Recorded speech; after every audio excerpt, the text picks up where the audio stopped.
जिताएंगे, जिताएंगे ना भाई।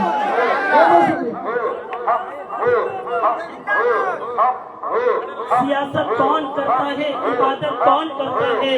सियासत कौन करता है, इबादत कौन करता है। हमें पता है मुसलमानों, तुम्हारी हिफाजत कौन करता है। फिर ताकि बिहार से तशरीफ लाए हुए हम अपने मेहमान का इस्तकबाल नारे तकबीर से करते गए। नारे तकबीर, नारे रिसालत।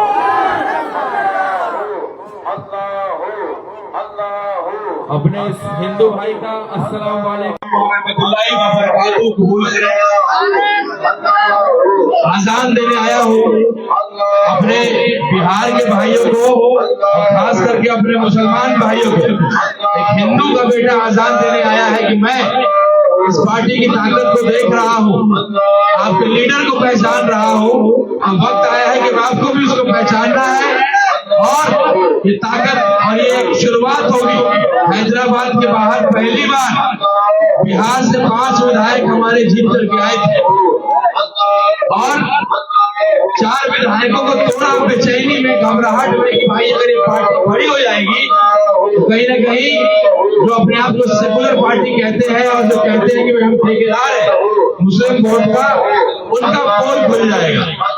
तो आज हिंदू का बेटा आपको आजान देने आया है और खास करके अपने बिहारी भाइयों से मिलने आया हूँ, क्योंकि पिछले बार 5 विधायक आपने जिताए थे, विधायकों को तोड़ा, जनता को नहीं तोड़ा।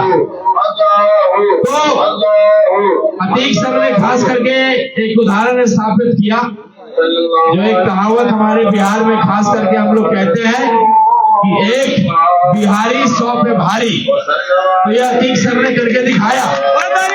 लेकिन एक और नारा जो हम कहते हैं अक्सर अपने बिहार के भाइयों को भी समझाते हैं कि एक बिहारी सबका आभारी। तो हम आभारी हैं महाराष्ट्र का कि आपने हमें रोजगार के लिए मौका दिया, हमें जगह दिया, हमें सम्मान दिया। तो हम लोग जय महाराष्ट्र, जय बिहार और हिंदुस्तान जिंदाबाद का नारा हमेशा से बुलंद करते रहे हैं और बुलंद करते रहेंगे।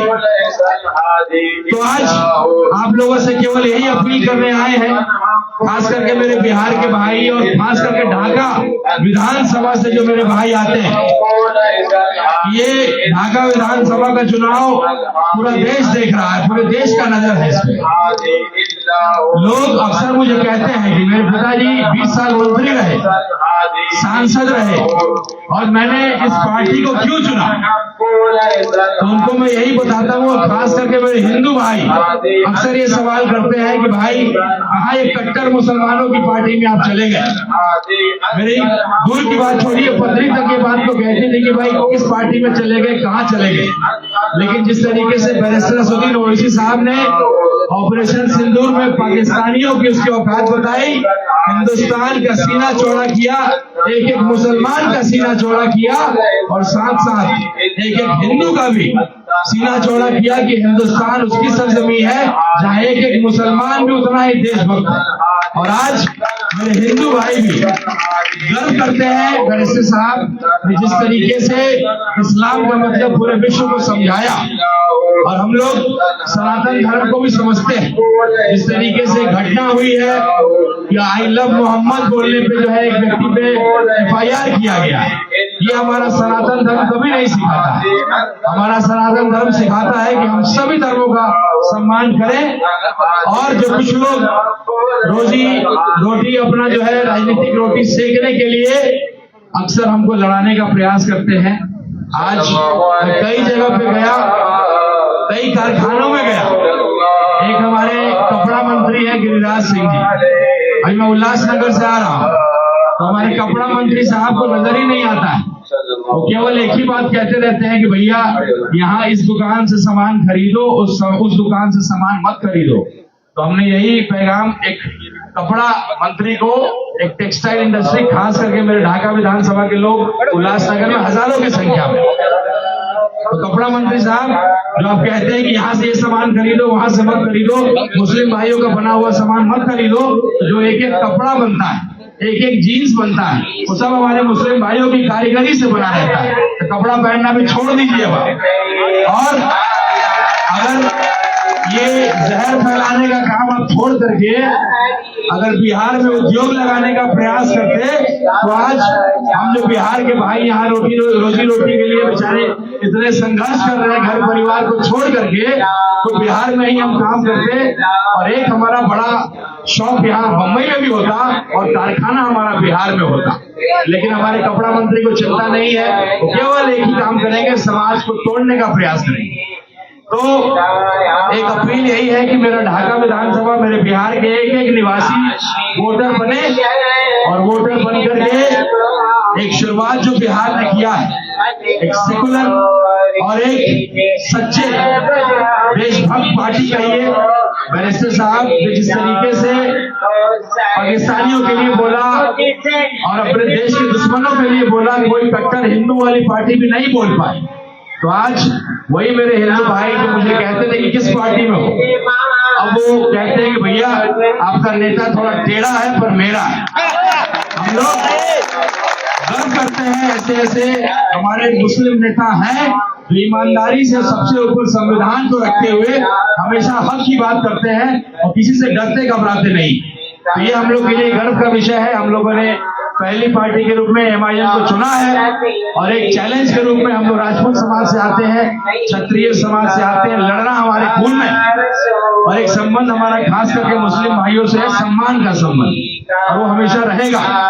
और ये सम्मान मुझे बैरिस्टर साहब ने दिया है 6 महीना पहले किसी पार्टी ने आज तक अपने उम्मीदवार की घोषणा नहीं की होगी, लेकिन बैरिस्टर साहब ने अपने इस हिंदू भाई को 6 महीना पहले कैंडिडेट ढाका का डिक्लेयर किया। ये विश्वास है और ये दिखाता है कि हमारी पार्टी कितनी सेकुलर पार्टी है और हर धर्म का सम्मान करती है। तो हम लोगों ने इस चैलेंज को एक्सेप्ट किया है। पूरा देश ढाका विधानसभा को देख रहा है। अगर आप ढाका विधानसभा से हैं तो अच्छी बात है, अगर नहीं है तो आपके रिश्तेदार होंगे, आपके भाई होंगे, या बम्बई में खास करके मेरे ढाका विधानसभा के 40,000 लोग काम करते हैं। उनको समझाइएगा, बताइएगा कि छोटी लड़ाई को मत देखिए, बड़ी लड़ाई को देखिए।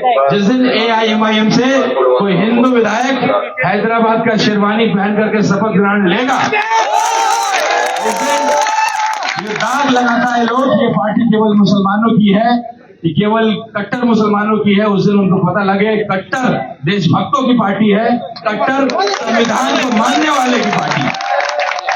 तो यही आप लोगों से अपील है। समय का अभाव है क्योंकि 10 बजे के बाद शायद हम लोग बोल नहीं पाए, तो 7 मिनट बाकी। तो मेरे बिहार के भाइयों से अपील होगा कि आप सब लोग, ये साजिश हो रही है कहीं ना कहीं, चूंकि आपके वोटर लिस्ट से आपके नाम को काटने की साजिश हो रही है SIR लागू करके। तो आज हम सब लोग बिहार और महाराष्ट्र एक होकर के बिहार में फतह करते हैं और उसके बाद मुंबई में भी जो लोकतंत्र की हत्या की जा रही है, BMC इलेक्शन नहीं कराया जा रहा है। अंत में लास्ट में जाकर के जब कोर्ट ने बोला कि BMC का चुनाव कराइए, तब जाकर के चुनाव होगा। मुझे पूरा विश्वास है कि बिहार में 24 विधायक MIM के होंगे और हम तय करेंगे कि सरकार बिहार में किसकी बनेगी। और उसके बाद ये आपका भाई और पूरा बिहार आकर के महाराष्ट्र के BMC चुनाव में अपने झंडा को बुलंद करेगा और AIMIM के पतंग को सबसे ऊंचा लहराने का काम करेगा। और एक फतह महाराष्ट्र से, जिसकी शुरुआत बिहार से होगी, मुझे पूरा विश्वास है कि हम सब लोग एक होकर के जय बिहार, जय महाराष्ट्र और हिंदुस्तान जिंदाबाद का नारा बुलंद करते रहेंगे। बहुत बहुत शुक्रिया। अपने जिला साथी मजलिस-ए-इत्तेहाद